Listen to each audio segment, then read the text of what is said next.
بسم اللہ الرحمن الرحیم۔ صحیح الجامع اور سلسلہ صحیحہ کی روایت ہے، حذیفہ بن اسید راوی ہیں، من آذى المسلمین فی طرقہم، جو کسی مسلمان کو راستے میں تکلیف پہنچاتا ہے، وجبت علیہ لعنتہم، تو اس پر مسلمانوں کی لعنت واجب ہو جاتی ہے۔ جو کسی کو راستے میں تکلیف دیتا ہے، کسی کو لوٹ لیا، کسی کو مارا، کسی کا راستہ بند کر دیا، کسی کو جانے نہ دیا، کوئی بھی ایسی چیز جس سے مسلمانوں کو تکلیف ہوتی ہے، تو اس کی تکلیف کی وجہ سے مسلمانوں کی لعنت تکلیف دینے والے پر واجب ہوگی۔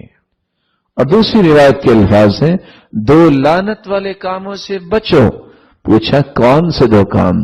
آپ نے فرمایا الذی یتخلی فی طریق الناس او فی ظلہم، جو راستے میں یا کسی سائے والی جگہ میں جہاں لوگ رکتے ہیں، سرائے ہے، درخت ہے جس کی چھاؤں میں سستانے کے لیے رکتے ہیں، ایسی جگہ پہ قضاء حاجت کرتا ہے، ان پہ بھی لعنت ہے۔ رسول اکرم صلی اللہ علیہ وسلم نے یہاں تک فرمایا کہ 3 جگہوں پہ قضاء حاجت کرنے والوں پہ لعنت ہے۔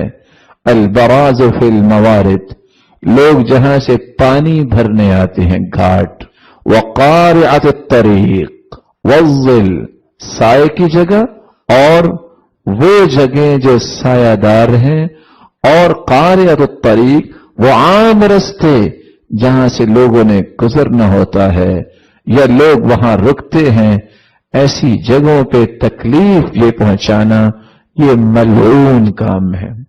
اور چوتھی روایت کے الفاظ ہیں، رسول اللہ صلی اللہ علیہ وسلم نے فرمایا ایاکم وأذى المؤمن، مومن کو تکلیف دینے سے بچاؤ، فإن اللہ یحوطہ ویغضب لہ، اللہ اس مومن کی تو حفاظت کرتے ہیں جس نے تکلیف دی ہوتی ہے، اس پہ غضبناک ہوتے ہیں۔ یہ معاشرے کیا ضرورت ہے؟ کچھ پتہ نہیں چلتا، کوئی بیمار جا رہا ہے، کوئی مریض ہے، کوئی بیچارہ موت و حیات کی کشمکش میں ہے، اس کو راستے میں روک لیا جاتا ہے، لوٹ لیا جاتا ہے، ڈکیت اور چور جا رہے ہیں، اور بعض دفعہ بے سمجھی کی بنیاد پہ کچھ لوگ حق کرتے ہوئے بھی راستے بند کر دیتے اور لوگوں کو جانے نہیں دیتے۔ یہ رویے مسلمانوں کے نہیں ہونے چاہیے۔ خیر خواہی کا رویہ ہو، ہمدردی کا رویہ یہ ہے، آپ کو کوئی مسئلہ ہے، اس مسئلے کو حل کرنے کا مناسب طریقہ اختیار کریں، حق بات پہنچائیں اور اس کے لیے ایک ترتیب بنائیں۔ کیا یہ سارے مسائل عوام نے کیے ہوتے ہیں جن کو تکلیفیں دی جاتی ہیں؟ یہ نظریہ ہی غلط ہے۔